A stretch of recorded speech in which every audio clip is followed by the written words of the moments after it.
Bien le bonjour, j'espère que vous allez bien. En tout cas, bienvenue dans cette Minute Animale. La Minute Animale, c'est l'émission où on vous présente une espèce, en parlant bien sûr d'animaux tropicaux. Aujourd'hui, on a décidé de vous recycler des images qu'on a tournées pour le championnat de France de Terrario. Elles concernent qui? Elles concernent les Gonocephalus robinsoni. Allez, bonne vidéo!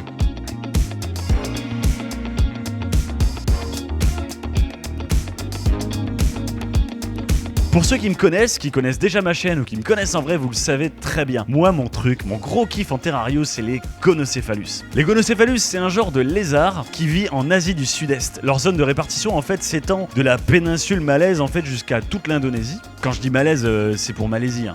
Et ce sont des lézards incroyables qui ont la capacité, en fait, de changer de couleur en fonction de leurs émotions, en fait. Ils vont chercher à avoir des couleurs beaucoup plus camouflées quand ils vont être stressés ou quand quelque chose ne va pas. Ils vont aller quasiment jusqu'au noir. Et par contre, quand ils sont détendus, qui sont arrosés ou qui sont allés se baigner, ils arborent des couleurs absolument incroyables. C'est-à-dire que là, on va avoir du vert, on va avoir du turquoise, on va avoir du bleu, on va avoir du jaune. C'est assez phénoménal. On va même avoir de l'orange fluo. C'est un genre assez incroyable, mais aujourd'hui, je vais faire le focus sur une seule espèce de ce genre, les fameux robinsoni. Parce qu'il faut savoir qu'à la maison, en fait, on a aussi des caméléontinus, on a des grandis, on a des belli. Allez, on va faire un petit peu d'étymologie, ça fait toujours plaisir. Pour le terme gonocephalus, en fait, gono, ça vient du grec gone, et ça veut dire angle. Et céphalus, c'est comme les céphalées, c'est la tête. Les gonocephalus, c'est des lézards à tête angulaire. Il y en a qui disent anguleuse. Et on constate effectivement, de chaque côté de leur tête, au-dessus des yeux, ils ont des arcades extrêmement marquées, avec surtout les mâles, avec des angles très proéminents. Et robinsoni, ça veut dire de Robinson. Et ça, en fait, c'est un hommage qui a été rendu à Herbert Christopher Robinson. On te fait coucou Herbert. Ce gars-là, c'était un explorateur, ornithologue en fait, qui a fait un énorme travail au niveau de la péninsule malaise.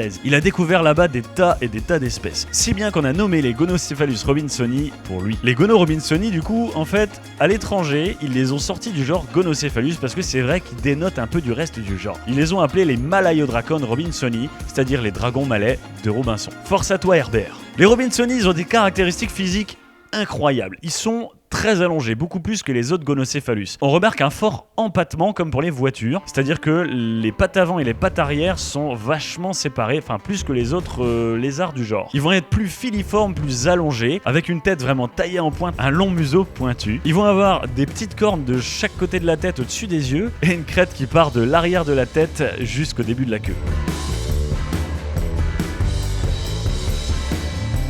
En termes de couleur, lorsqu'ils sont stressés comme les autres Gonocephalus, ils vont avoir du brun foncé jusqu'au marron. Au niveau des lèvres, ça va faire un petit peu orangé, un peu rouille. Qu'ils ont bien bu, qu'ils se sont bien baignés, en fait, leurs écailles vont devenir vraiment vertes. Vertes de chez vert. Un vert vraiment qui tend un peu vers le jaune et qui va vraiment être vif de chez vif. Sauf au niveau de la tronche. Là, ils vont avoir des lèvres et tout le dessous de la mandibule, donc la mâchoire inférieure qui va être blanc. Mais quand je vous dis blanc, c'est pas blanchâtre, c'est vraiment blanc comme une feuille blanche. Et ça, c'est assez impressionnant. D'autant qu'ils ont en fait un fanon qui est vraiment comme une voile, hein. Alors pas autant marqué qu'un anolis, mais je vous assure qu'il est assez conséquent, hein. Je pense que c'est le Gonocephalus qui a le plus grand fanon, qui est tout blanc, c'est vraiment impressionnant. Et s'il y a bien quelque chose dont j'ai envie de vous parler au sujet de la morphologie des Gonocephalus robinsoni, c'est leurs pattes. Regardez-moi un peu ces papates. Ils ont des très longues pattes avec des très longs doigts hyper griffus. Regardez-moi ces pattes arrière. Ils ont une façon en fait de se positionner où ils vont mettre leurs pattes arrière hyper proches des pattes avant. En fait, ils vont les tendre vers l'avant pour s'agripper. Et surtout, ils écartent à mort leurs pattes. Ils font ça tout le temps. Et en fait, si vous allez regarder un peu où ils vivent, on va prendre par exemple les chutes de Robinson. Et si je vous dis les chutes de Robinson, c'est parce qu'ils ont vraiment été observés là-bas dans un des rarissimes articles où j'ai vu qu'ils avaient été observés. Moi, j'ai constaté qu'ils avaient cette capacité à venir se mettre à plat contre des surfaces. Ils se mettent vraiment à plat et ils étendent leurs pattes vraiment loin, comme des araignées sur un mur. Et avec leurs doigts, en fait, ils vont aller du coup couvrir un maximum de surface et aller chercher les petites aspérités avec leurs griffes. Ce qui fait qu'ils vont être vraiment très stables sur des parois qui sont verticales. Et si vous regardez les chutes de Robinson, ça va être vraiment des pans rocheux vertigineux, verticaux et des grands troncs d'arbres en fait. Comme tous les autres Gonocephalus, ils vivent tout le long des rivières, dans des biomes tropicaux-humides, avec des températures relativement stables. Et c'est d'ailleurs un critère vraiment important pour eux, je reviens là-dessus tout à l'heure. Pour vous raconter mon expérience, lorsque j'ai commencé avec les Gonocephalus robinsoni, j'avais mon super Robinson. C'était un mâle hyper cool. Alors déjà que les Robinsoni ont tendance à être assez cool et assez détendu comme lézard. Lui, il était vraiment super sympa. On a développé des liens assez forts. Quand il me voyait arriver dans la pièce, il venait au carreau, il mettait ses pattes sur le carreau en mode mais ouvre-moi. Alors je venais lui ouvrir et il me sautait dessus, il me grimpait un peu partout, il montait sur ma tête et je le nourrissais à la pince ou à la main et il était hyper content. Aujourd'hui, Robinson, il est plus là, mais il m'a appris beaucoup de choses sur le maintien de cette espèce. Étant donné qu'il y a très peu d'informations, j'essaie de faire un travail de recherche pour vraiment cerner les spécificités de leur maintenance. Et pour être sincère avec vous, vous vous en doutez, de toute façon, ça n'a pas été facile tous les jours. Suite à la perte de certains spécimens, on a fait des nécropsies, donc en fait c'est comme des autopsies mais sur les animaux. On a fait ça dans des cliniques vétérinaires, on a vraiment fait des analyses assez poussées. On avait eu du mal à comprendre ce qui avait pu dysfonctionner. Grâce aux relevés de température qui ont été faits par mes thermomètres, j'ai regardé dans la journée comment ça se passait, il y avait eu des courbes, des montées de température à certaines périodes de la journée, et ça m'a mis la puce à l'oreille. Je suis allé faire des recherches en fait sur les cartes, un peu des analyses topographiques de la zone des chutes de Robinson. Qu'est-ce qu'on observe en fait sur les cartes? On observe que ces chutes, elles se trouvent entre 1300 et 1400 mètres d'altitude, que c'est un biome vraiment montagneux, et à ces altitudes, on se doute que la température, elle va être assez fraîche. J'ai donc été rechercher les relevés de température de cette zone géographique. Et quand on regarde les relevés, on constate que la température, elle est tout le temps située entre 17 et 22 degrés, et il n'y a quasiment jamais de pic. Grâce à cette investigation, si vous voulez, ce qu'on a réussi à mettre en avant, c'est que les Gonocéphalus robinsoni, ils vivaient dans un climat où la température était fraîche, mais en plus d'être fraîche, elle est vraiment stable. Alors aujourd'hui, ce qu'on a fait, c'est qu'on a pris en compte ces facteurs, et aujourd'hui, ça se passe très bien. Pour la période hivernale, en fait, on installe les robinsoni dans la salle tropicale, dans un terrarium qui est assez proche du sol et proche des vitres. C'est là, en fait, où il va faire le plus frais dans la pièce. Et pour les périodes estivales, on les met à la cave, on a fait une install pour eux là-bas. Alors pour l'instant, je touche du bois, mais ça se passe globalement très bien. Ce qu'il faut, c'est des terrariums bien ventilés, une température stable et globalement fraîche, et de l'eau. De l'eau très propre, avec des zones pour eux à aller se poster pour sécher.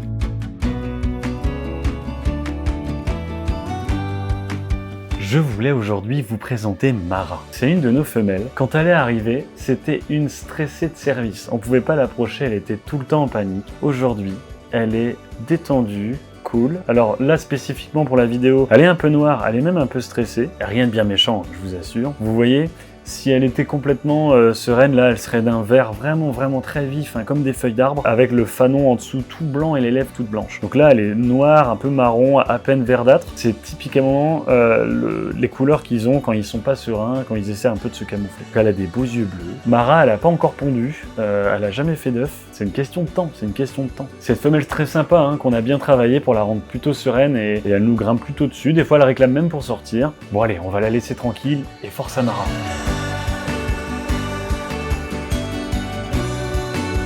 Pour ce qui est de la maintenance, pour 1 à 3 spécimens, vous pouvez les mettre dans un 90, 45, 90. S'ils sont 3, c'est vraiment le minimum du minimum.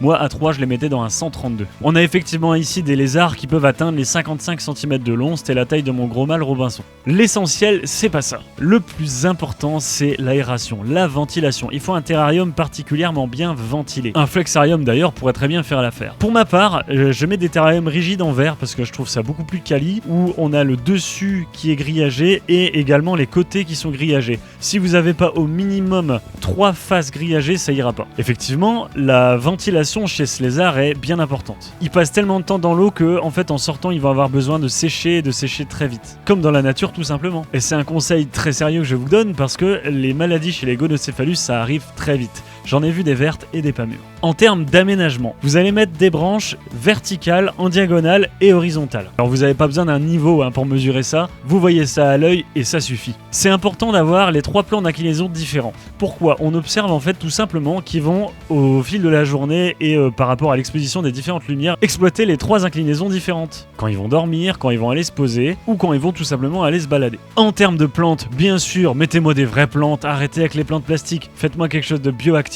avec du cloporte, de l'insecte, des forficules, des colamboles. Allez donc voir la vidéo Vulga Wild où on parle de ce sujet-là.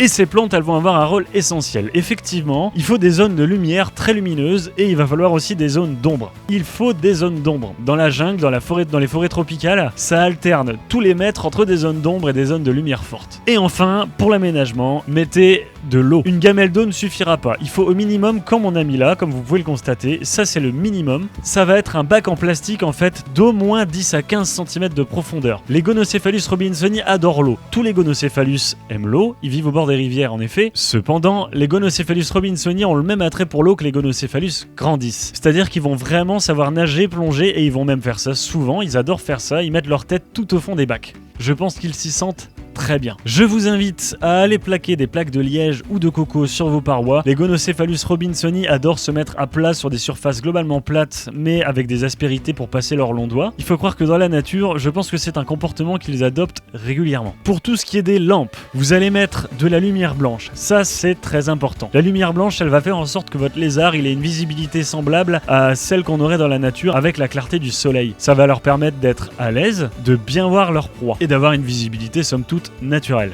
Pour les UVB, moi j'utilise du Zone 2 de Ferguson, de chez Reptile System. Les zones 2, globalement, c'est ce qui va imiter le soleil filtré à travers la canopée des forêts tropicales. Enfin, pour la gestion des températures, il faut que votre terrarium il tourne globalement dans les 17 degrés, avec un point chaud localisé à 25-26 degrés. Ça va faire un gradient en fait entre 16-17 et 24-25-26 au maximum. Et vous allez voir, observez bien vos lézards. Votre Gonocéphalus robinsoni, il va vraiment exploiter toutes ces zones de température différentes. Quand il a trop chaud, il va avoir tendance à aller se plaquer au sol, vraiment se mettre complètement à plat et se rafraîchir. Et quand il va se réchauffer, il va aller plus ou moins proche de son point chaud. Enfin, pour la bouffe, les robinsoni sont insectivores. Vous allez pouvoir leur donner tout type d'insectes, avec pour la plus petite taille celle d'un grillon T8, donc Aketa domestica. Plus petit que ça, il va pas avoir le courage d'aller taper dedans. Et au maximum, des criquets adultes, criquets pèlerins ou criquets migrateurs. Tout ce qui se trouve entre les deux, c'est nickel. C'est un lézard qui mange bien à la pince. Par contre, il est pas du tout attiré par les vers. Et c'est pas faute d'avoir essayé.